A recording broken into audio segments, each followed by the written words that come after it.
I talked through the history of the last industrial revolution, and what humans are really good at is adapting and innovating and looking at how we could use this technology in a way that betters what we're doing, more efficient, more effective, but then looking at our place in it. So I think that the example you used was banking, and how in the 1970s there was about 250,000 tellers, bank tellers, and that's when there were a lot of these new automated bank telling machines. Ooh, they were going to take all the jobs of the bank tellers, and they were afraid that they were going to be out of jobs. Since then, apparently, there are twice as many bank tellers. Yes, so there's now 500,000 bank tellers, and the reason is because they shifted their jobs from the menial tasks, from counting the money and bookkeeping, to customer relations and those developing those relationships. So now, instead of servicing one customer, they're able to serve dozens in the same amount of time and energy. And what that's done is it's helped us to build our capabilities, and as a result, increase our economic capabilities. So these are the types of things that I think people are starting to talk about, which is great, because I don't have the answers, but certainly making this, I think, more widely known and less scary and more interesting, and just for curiosity, I think encourages people to have these conversations and answer those questions that you were answering, and that's what we're hoping for too. Plus, machines can do things at night. They could do things that are actually kind of out of the way that humans typically don't want to be in. So there's many ways to kind of integrate these things in places that are more, better for us. And also, think about what do you think about, say, AI in the context of these machines that are a bit more aware of the environment, contextually, where should they be and what should they do and operate a lot more autonomously. So when we say autonomous, it's a spectrum of how autonomous are we talking about here, right? Do you just follow a command, or do you actually figure things out based on who knows how much data to even call that thing AI? What are your thoughts about that? How does AI kind of gets plugged into this machine in the context of them operating around us and serving and fixing and monitoring? We're looking at you, Danielle. Yeah, I mean, it's a necessary piece to really get to a lot of the interesting solutions. It's not. So, do you think that particular component? So, if you think of the drone code platform and all the developers, it's open source. Is that something you guys work on, or is it something that might come as a follow-up module? Or people, it's a something. The higher level autonomy is kind of coming into place now as something you'd run on kind of a higher powered companion computer with things like the Skydio that have 13 cameras and a TX1, TX2 processor on it. It's all coming together now. Yeah. But that's going to be a necessary piece for anyone to remain competitive in the drone industry. Got it. Cool. And I think there's the way I kind of look at it, or at least the way I usually tell people, like what we're saying, in the smart city context and in the whole kind of Internet of Things context, like robot drones are really just the data collection piece, and really there's the conversation is really around the data, right? After the data is being captured by the robot, how does it get to let's say your cloud platform? So your data scientists can actually do meaningful analysis on these data that's collected by these robots, and they can perform their usually the conversation of AI comes into on that side. It's like this company they use drone techniques to capture these data in this new way. It's a new tool for people to collect data, and then they have their proprietary AI algorithm running to do these analysis that can be done never before. I think one example will be there's these in California. There's a company used drones to collect grape data, and then they run. So there's actually a combination of both rovers on the ground that going through all the different vineyard, I guess trails, and also combined within the air, and then all those images that's collected that comes into their platform, and then now they can do like they're deep learning on the grapes and basically figure out if which ones are which grapes are healthy and then they give recommendations to the farmers on better ways to so usually when I hear I guess deep learning, machine learning. The protocols, you need people who understand the business requirements, the legal and policy requirements, and to help with everything from community outreach to gathering requirements to helping doing system integration. There's companies out there doing everything from like drone as a service solutions, where it's, okay, you have a technology that you want to introduce in the market.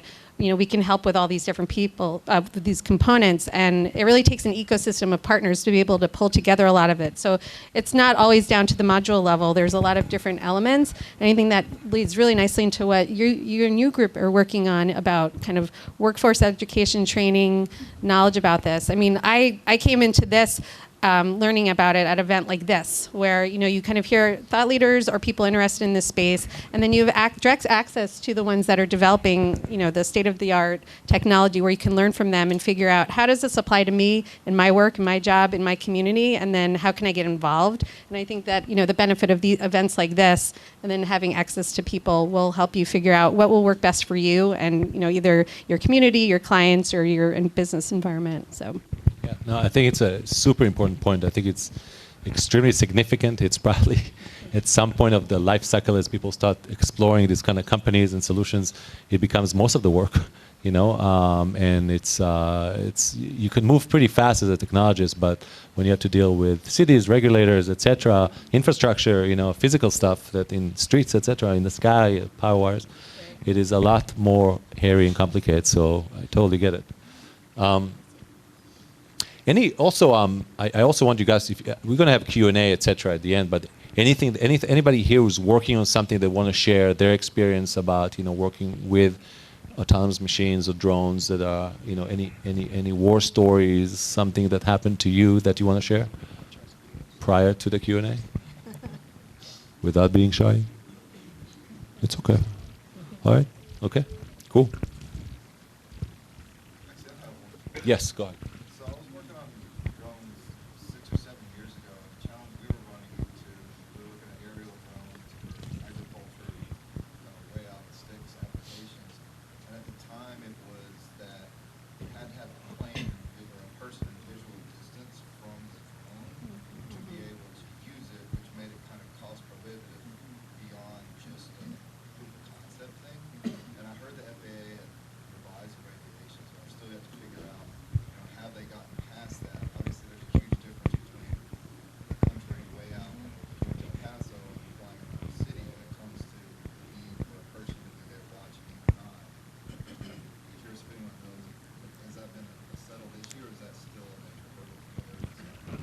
I believe they're still working that out, but our sister organization, so RoboNation, is the education component of a industry association, which is AUVSI, which is the Association for Unmanned Vehicle Systems International.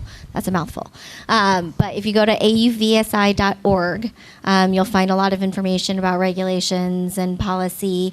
They are obviously advocates of this industry, and so they're working with the FAA along with the Department of Transportation and a lot of other agencies to create policies that are safe, but that also don't stifle innovation in this area. So I know that the beyond line of sight was kind of the next thing that they had to tackle.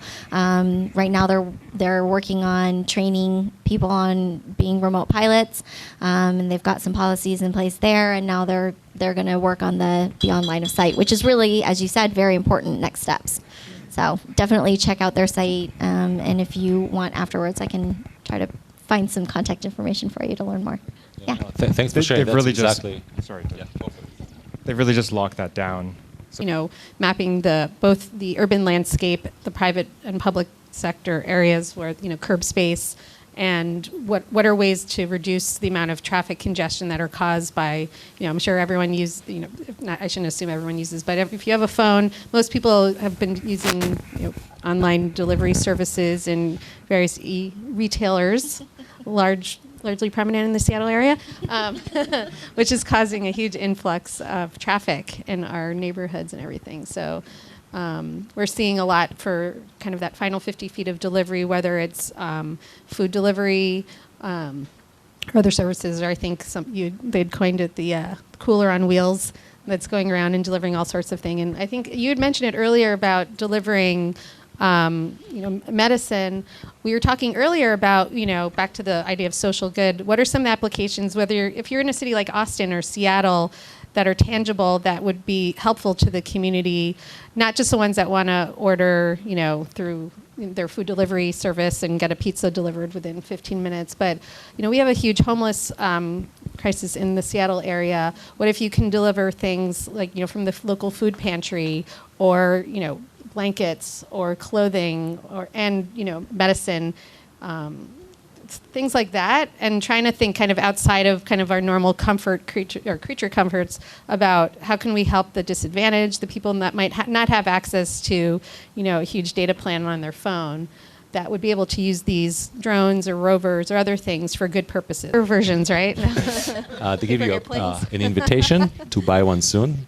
And so, Ian, we're going to talk about a little bit of hover games. It's a new kit from NXP, and this isn't just a kit. This is a high-quality stuff that you can assemble, reprogram, and expand through peripherals. You've seen some of them over there, the 3 of them over there. So why don't you talk about this product, what you're trying to achieve with it, and where it will be available to market, and how much it's going to cost. And why aren't you giving everybody a free one? Check, check, check. Thanks, Adam. So I'm Ian Galloway from NXP Semiconductor, and we're one of the largest manufacturers in the automotive space. We're the largest semiconductor supplier to the automotive space, and that's really hardened automotive products that's functionally safe. There's security involved, and the high reliability, and not just in automotive, but of course in all the industrial networking, industrial products. Where we see the opportunity and where we want to help with these initiatives is we know that as drones, rovers, autonomous vehicles mature from hobby grade. Commercial companies start adopting it, and then so the company was really formed to provide enterprise level support. So I would say, as of today, compared to 2 years ago, if people have worry about, there's no professional level support, now it actually exists, and that's the company I work for. And that adds another level of competence, for people who really want to join this community. At the core, it's the open source. It's a collaboration, but we also